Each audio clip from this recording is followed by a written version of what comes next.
ناز مصطفیٰ کا بھی حلوہ ہے، گیانی شریف کا بھی حلوہ ہے. یہ حلوہ شریف میں بھی کھاؤں گا، آپ بھی کھائیں گے.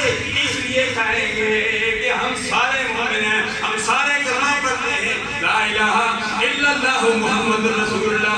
اسی لیے تو علامہ عطاء المصطفیٰ جمیل کے والد گرامی ابو نور محمد بشیر کوٹلی لوہارا علیہ رحمت فرماتے یہ گھی اور سوجی کا اُنگلانے والا، یہ گھی اور سوجی کا اُنگلانے والا، یہ وہی کھائے جو ہے ایمان والا.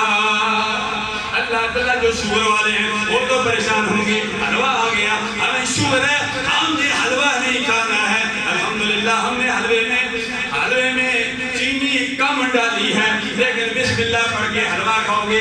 شوگر بھی ہے، یہ تبرک ہے، تبرک کے طور پر کھاؤ گے تو اللہ تبارک و تعالیٰ تمہارے شوگر کو بھی ختم کر دے گا.